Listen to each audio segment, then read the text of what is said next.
1 month before our wedding, David Johnson brought his first love, Sophia Brown, home. Emily.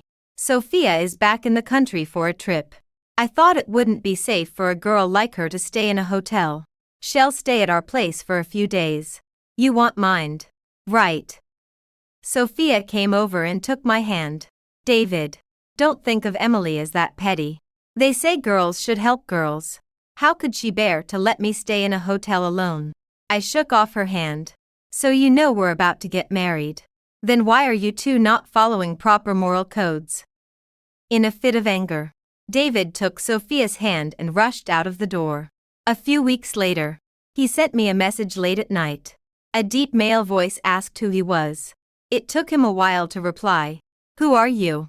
Emily Smith is my fiancé. I get it. Emily, you found someone to make me jealous. Right. Let me tell you. This little trick won't work on me. The guy on the phone quickly rummaged through the cabinets to find the marriage certificate and sent it to David. Dude, help me read the 3 characters on the cover. You say Emily is your fiancé. I'm married to Emily.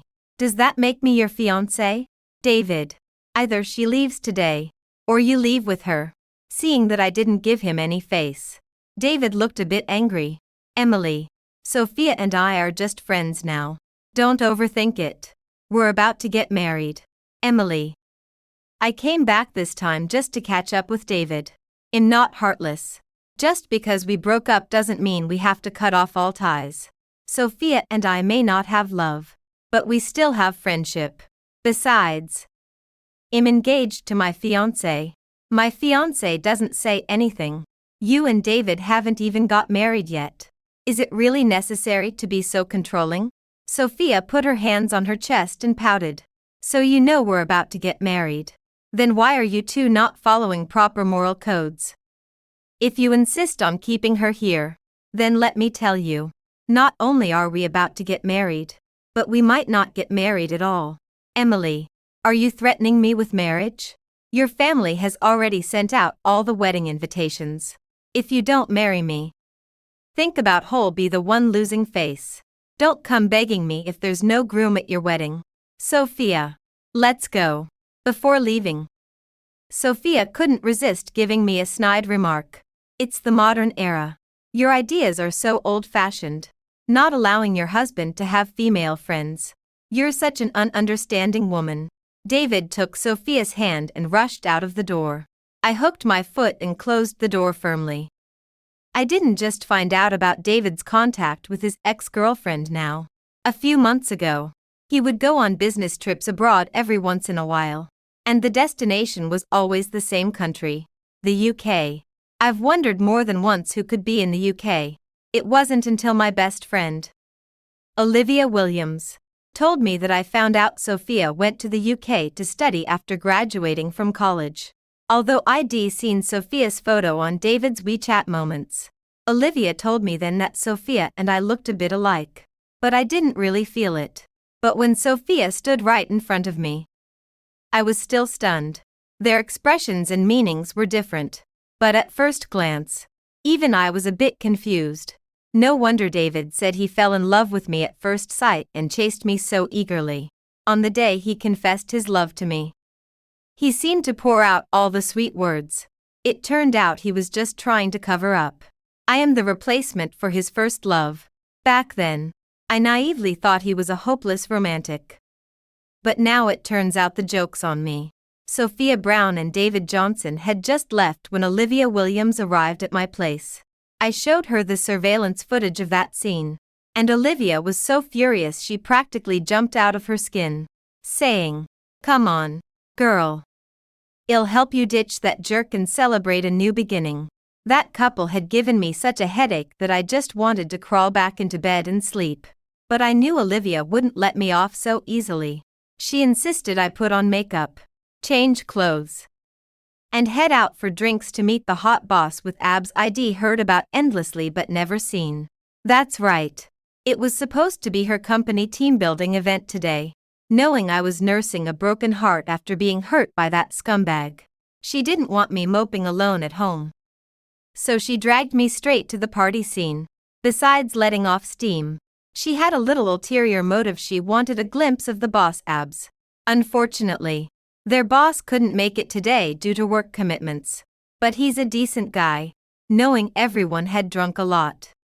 Especially the female employees. He planned to come personally to drive them home safely. Olivia mentioned that after team-building events, ensuring employees get home safe is standard practice for their boss. As I was marveling at how such a great boss could exist. A man in a dark blue suit with a muscular build pushed the door open. Everyone rushed forward, cheering for their boss' arrival. From my angle, I could only see his long legs. I was feeling dizzy from the drinks and could barely stand up. So I hid in a corner until Olivia led him over. Emily Smith. Let me introduce you to our boss. Michael Jones. Who? Michael Jones. Is that name really that common? I looked up and met his gaze under those long eyelashes. Boss. Let me introduce you to my best friend, Emily. That confirmed it beyond doubt was my high school first love. Michael Jones. You two don't know each other, do you? We don't just know each other. We're pretty close. Sunshine doll. I felt an inexplicable sense of shame and quickly lowered my head. But it was too late to tell my ears. The blood from my pounding heart had already dyed my earlobes bright red. Olivia looked at me with a puzzled expression. How could she not notice that something was off about me? Drunk on alcohol, she became blunt and blurted out. Emily, why are you all flushed? I haven't even introduced his abs to you yet. Michael took a half step closer to me, although it was barely noticeable. This distance was quite sensitive for me. What? Just after we've reunited? You're already eager to see my abs. I have to admit that at this moment, I really wanted to dig a big hole and throw them all in. The room was cold. As I sobered up a bit, my body shivered involuntarily. Michael didn't make things too difficult for the embarrassed me. He simply took off his suit jacket and tossed it onto my lap. Hold this for me. Then he turned around and went back to the group to play dice with them. I couldn't help but steal a few glances at him through the crowd. Under his semi-transparent white shirt, the contours of his abs were faintly visible. As for his face, the innocence and childishness were overshadowed by his deep features. Every move he made was still calm and composed. And his temperament was as cold and clear as the rain. My phone vibrated. It was a message from David. A photo of his half-naked body. He was as thin as a stick. Looking like a monkey. It didn't take a genius to figure out that Sophia had sent it from his phone. I secretly took a photo of Michael's upper body and sent it back to him, saying, "Life is short. Eat the good stuff. Putting just any junk into your mouth will only do you harm." In the middle of the night, everyone was drowsy. Michael asked another colleague to send the drunk colleagues home. When he helped me into the passenger seat and then got into the driver's seat and started the car engine, I realized that he hadn't had a drop of alcohol today. Emily, are you getting married? As soon as Michael entered the door, he saw the wedding photo in a frame on the table. I grabbed the frame and threw it into the trash can beside. In not marrying a dog, I also subconsciously kicked the sofa chair beside me. Unexpectedly, I lost my balance on my heel and staggered right into Michael's arms. To keep me from falling, he held me firmly. What about me? What? Am I a human or a dog? My face flushed crimson as I quickly pulled away from him. Hey! You just threw up wine on my shirt. I glanced at his chest. Sure enough, a faint wine stain marked the fabric. It must have happened when he steadied me earlier. A wave of dizziness hit, and I accidentally gagged up wine onto his shirt. I'm really sorry.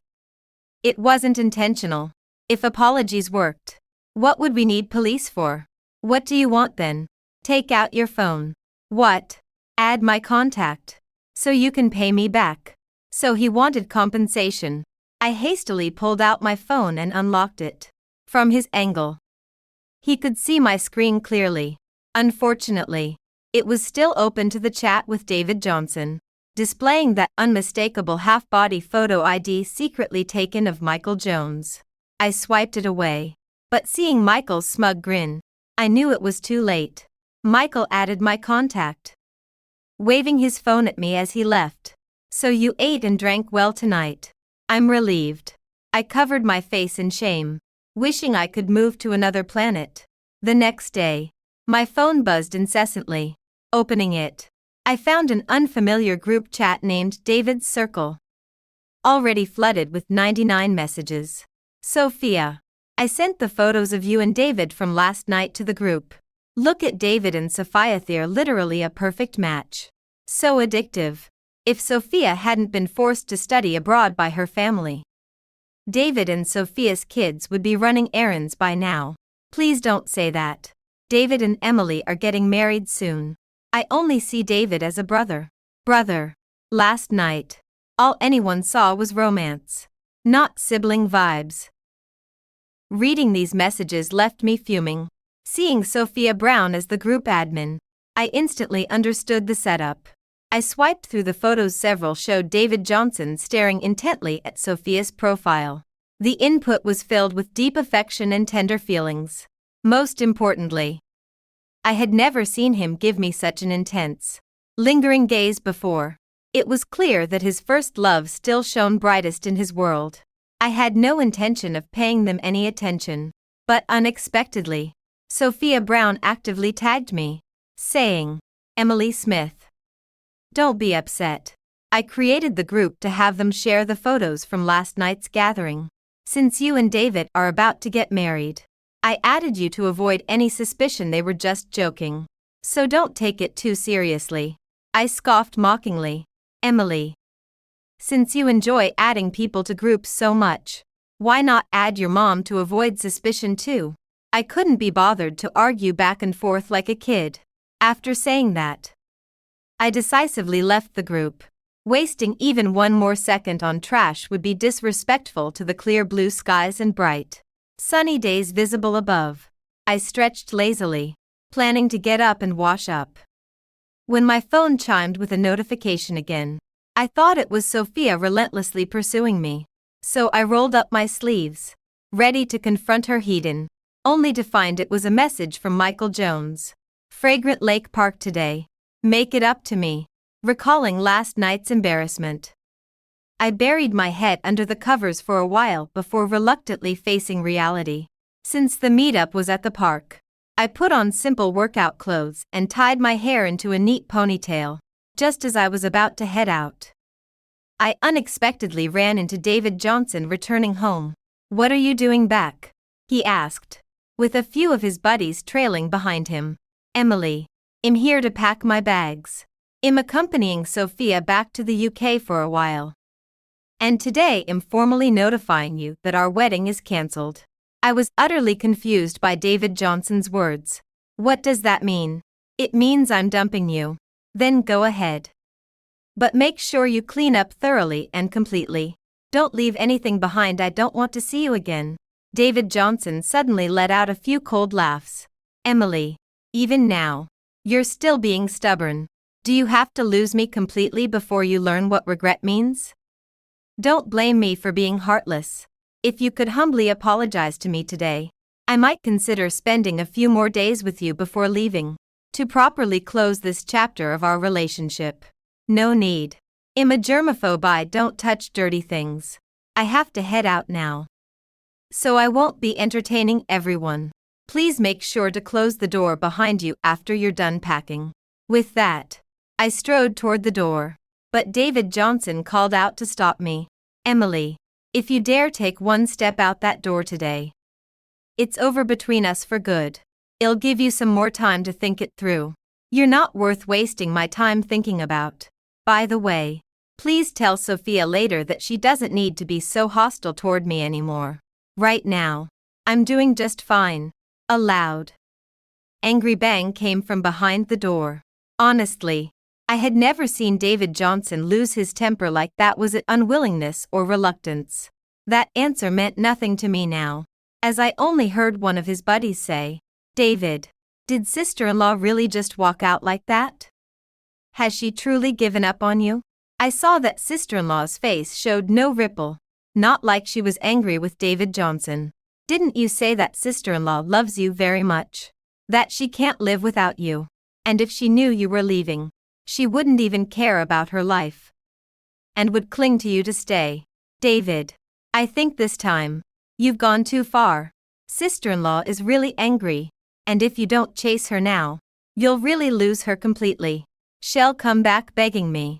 Without the groom at the wedding, it won't end well for her. Who gave David such confidence? I chuckled lightly, got on the bicycle at the door, and headed towards Xianghu Park. Getting rid of that scumbag made me feel more than 10 times lighter. I really have to thank Sophia Brown for making me see that scumbag's true colors before the wedding. Ruining me for a while is fine. But ruining my whole life? What kind of thing is that? Michael Jones was sitting on a bench, his fingers long and knuckles firm, with a lazy yet still aloof and proud demeanor. He was wearing casual clothes, and the outline of his abs was particularly noticeable under his fitted plain t-shirt. You're here. Sit. He had a powerful aura that made the person sitting next to him feel unnatural. The bench was wide, but I only touched a third of it. By the way, you said to compensate you. How much is your clothes? I'll send it to you now. Huh. Bringing up money right after meeting. I admit it was a bit abrupt. Or I could buy you a new identical one. When did I ask you to compensate me? I opened my phone and checked his message again. Did you forget the message you just sent me? See for yourself. Oh. I typed it wrong in a hurry.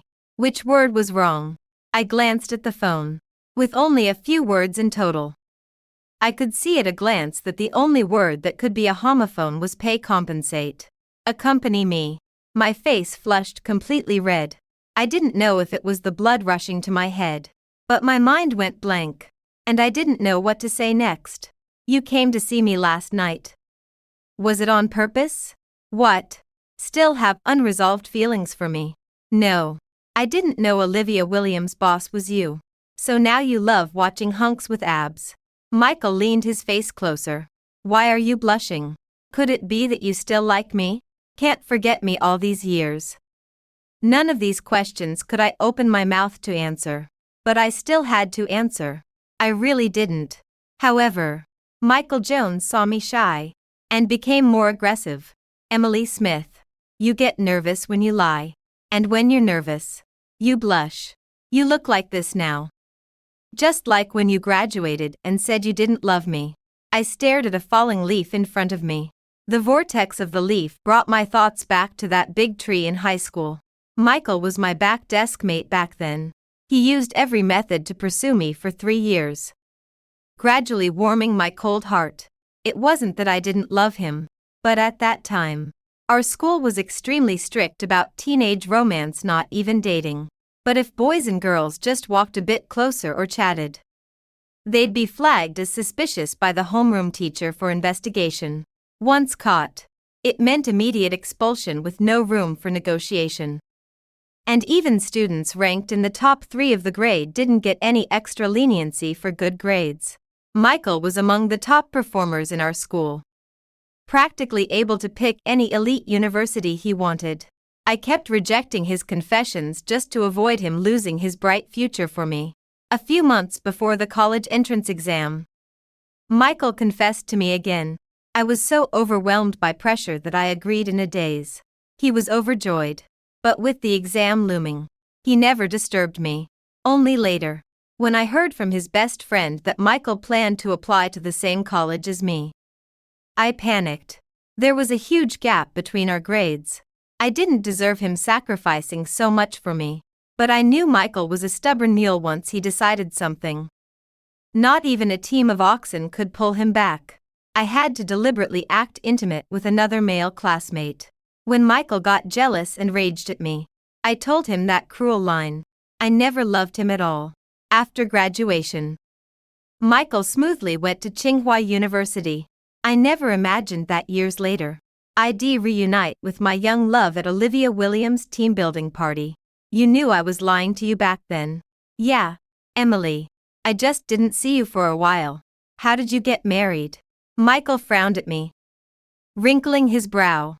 What do you mean by this? I know you didn't want me to stay in City A for love. So I followed your wishes and went to Ching University. I didn't want a long-distance relationship with you. I planned to come back right after college graduation, find you, and confess my feelings again. But just as I was about to return, I got the news that you were getting married. Why so rushed? David Johnson and I were college classmates. If I wanted to tell him, the reason David and I got together so quickly was because in David's eyes and brows, I could find a bit of resemblance to Michael Jones, just a little bit. But it completely captivated me back then. After college, I hadn't intended to marry so early, but David's mother was pressuring us to get married urgently. Over the years we were together, he wasn't too great to me, but not too bad either. I had everything others had, yet I always felt something was missing in our relationship. David often said I was cold and aloof, unable to open up to him much. But when Michael appeared before me, I wanted to pour out my heart. After college, he proposed to me, and I agreed. If Sophia Brown hadn't shown up, we would have gotten married in front of family and friends after a while. Emily Smith. Compensate me. Michael's words, spoken through gritted teeth, snapped me out of my memory fragments. Then tell me how much. You made me wait all these years. Compensate me with an Emily. Fine. I'll compensate you. Michael pulled me into his arms, and my tears soaked his shirt. Right on the spot stained with red wine last night. Michael had held me once in high school. Back then, I did poorly on exams and felt utterly miserable. Even thinking life had lost all hope. I crouched crying uncontrollably by that tree at school, and Michael held me, gently patting my back, telling me over and over it would be okay. Whether it was his embrace or his words, there was a special power in them. That night, I slept very soundly, able to stop thinking about any future disasters. Michael leaned in close to my face again. Emily, can you be my girlfriend now? I kissed his furrowed brow, and his lips brushed lightly from the tip of my nose to the corner of my mouth.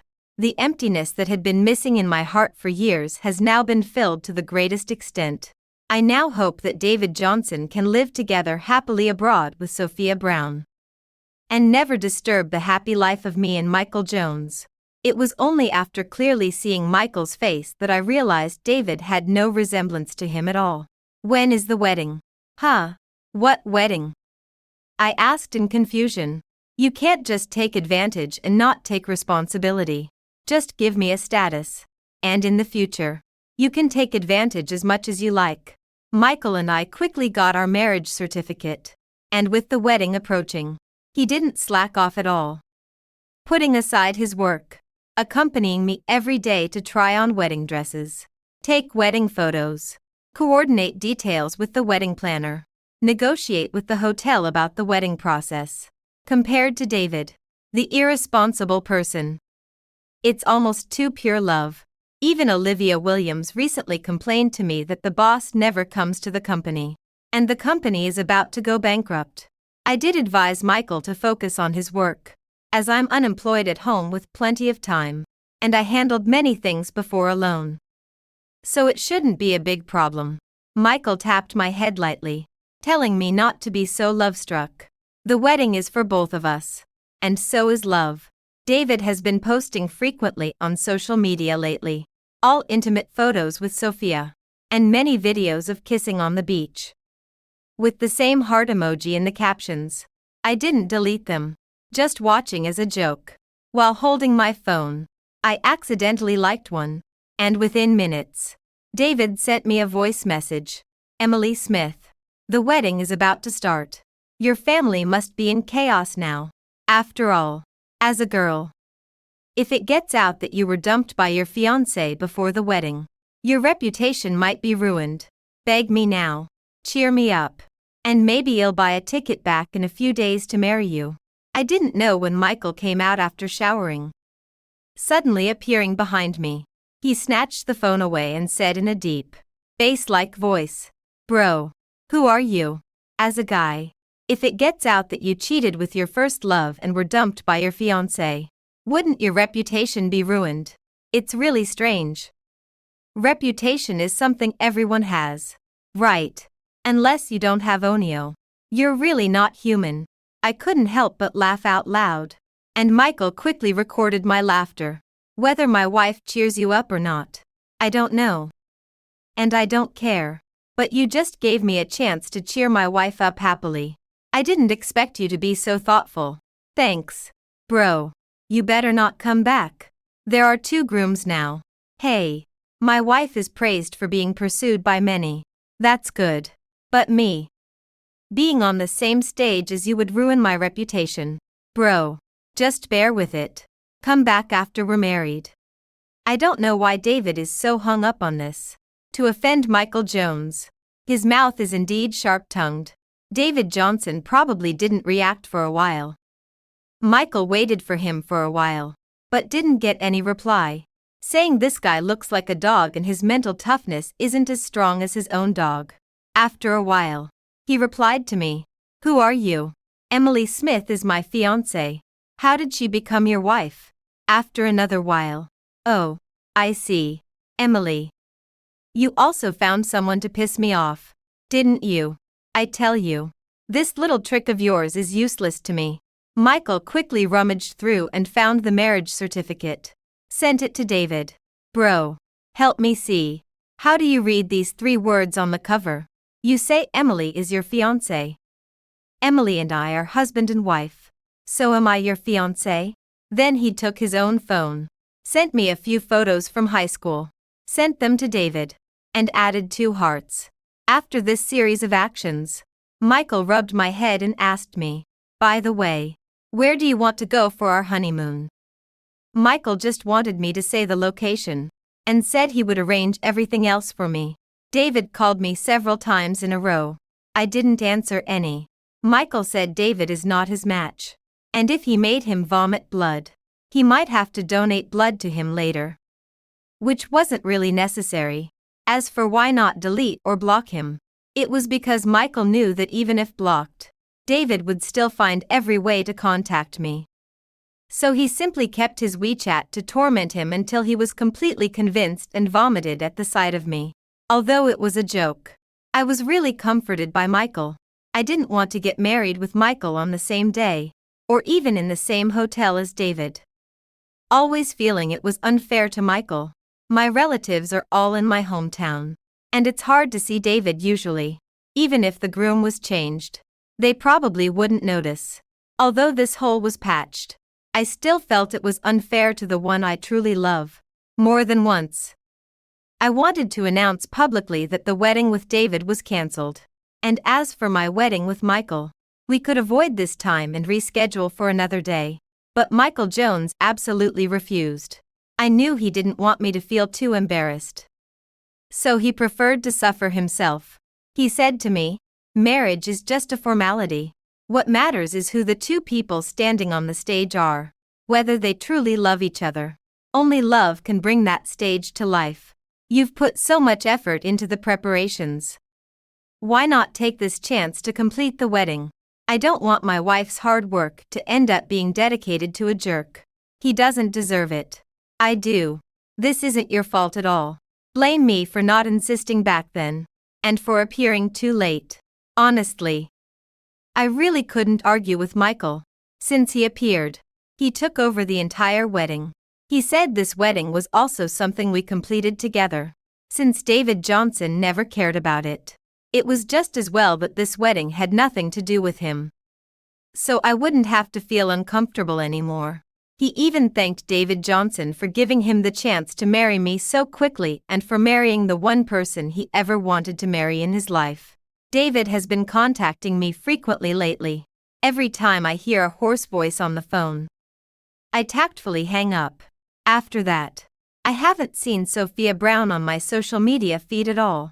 It's just that David often sends me messages late at night out of the blue. "Emily, I know you love me. You're only marrying someone else to make me angry, right? I'm preparing to return to the country. Can we talk properly? There must be some misunderstanding. After all these years, you know how I've treated you. How could you forget all our feelings over the years? Sophia and I are really just friends. if you don't want her staying at my place. I promise I'll cut her off forever. I really look forward to our wedding day. You'll be the most beautiful bride. But I go to bed early. And Michael happens to be a night owl. So he sees these messages before I do. Dude, are you writing a novel here?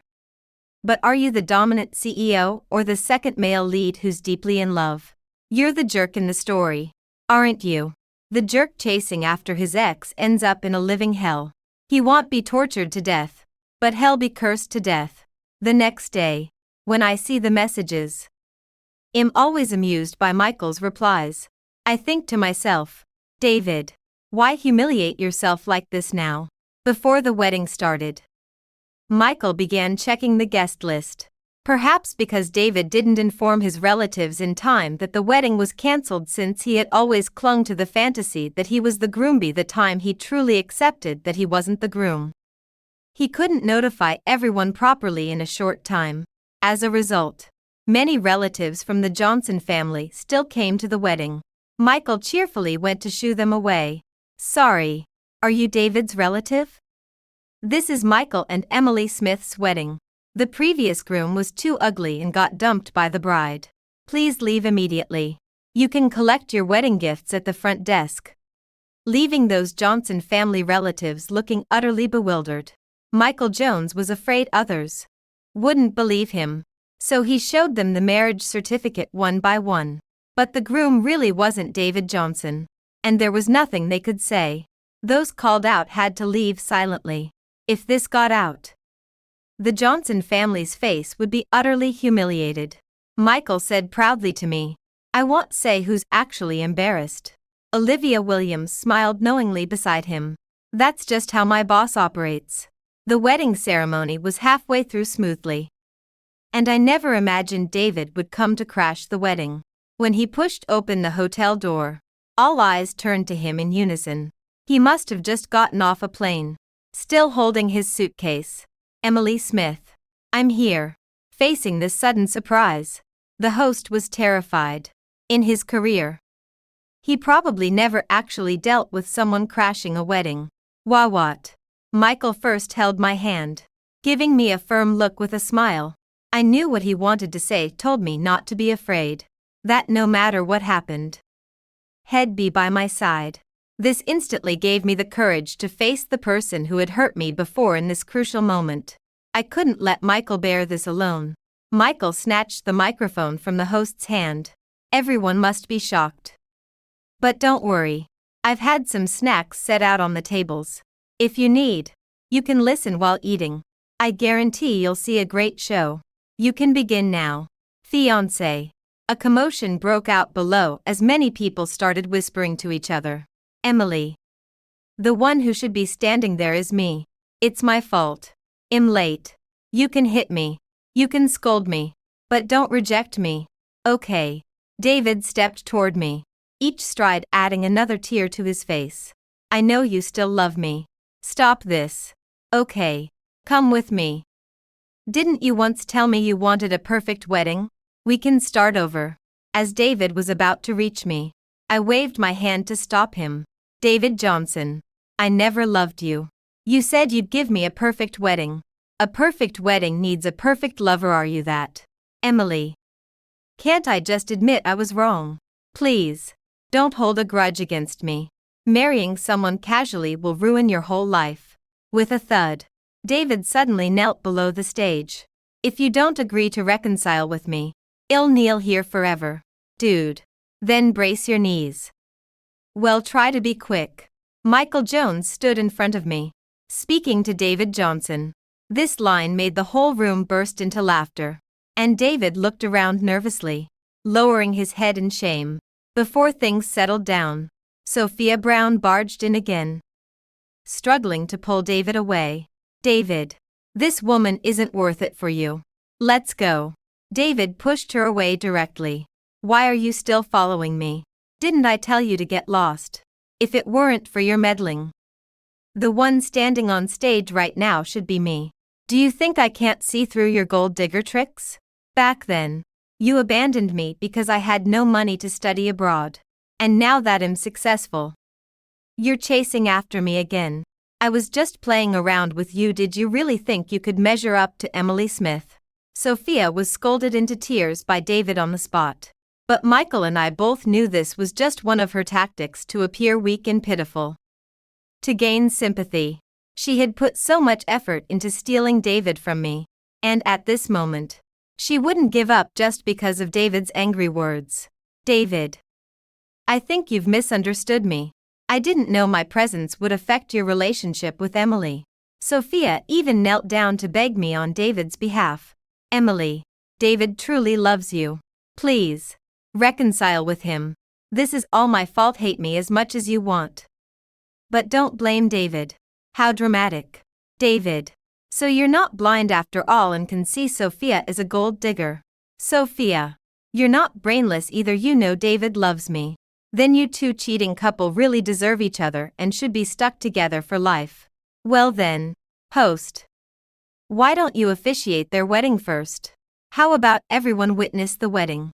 Michael suddenly threw out this line, making the whole crowd crack up. I think everyone now clearly understood the true nature of this person who came crashing the wedding under the guise of love. Seeing his disruption fail and himself become a laughingstock, David felt embarrassed and took out all his anger on Sophia, half pushing her out the hotel door. Michael even waved goodbye politely, saying, "Goodbye forever." In the end, I have to thank today's wedding crashing drama. As you all saw, Emily and I firmly choose each other. We're deeply in love. And nothing or no one can shake our decision. The audience erupted into enthusiastic applause, and the wedding proceeded as planned. However, the host was a bit rattled by the earlier scene, and when reciting the vows to Michael, I suddenly realized how much I loved this person before me and discovered his long-hidden affection for me. For a fleeting moment, I felt grateful Sophia had appeared. She hadn't interrupted my love. It was just a doomed tragic affair. After the wedding, Michael Jones and I went abroad on our honeymoon. According to our plans, we shouldn't be returning to the country for 10 or 8 years. At the airport, I suddenly caught a glimpse of David Johnson's figure flashing by. I thought it was an illusion from being too tired lately. Until, during the gap when Michael went to buy me a cup of coffee, David suddenly appeared in front of me. His eyes were weary, his face covered in stubble, vastly different from that spirited young man in the photo with Sophia Brown. In my days, I still thought I had mistaken him for someone else, until he called out my name. Emily Smith. Am I going to miss you forever? There's no missing. We've never met. How can you just throw away so many years of our feelings? You're not just picking up trash that's been discarded for years. When will you come back? It used to be you waiting for me. Now let me wait for you. Okay. No matter how long, I'll wait. Suit yourself. Emily, can you not go? I really can't live without you. I'll do anything to make it up to you. How am I supposed to live without you? Michael suddenly popped his head out, helping me carry the luggage with one hand.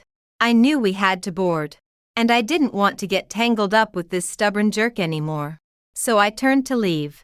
Little did I know, Michael's mouth wasn't going to let him off until the end. Don't know how to live? Then just don't live. I couldn't help but chuckle.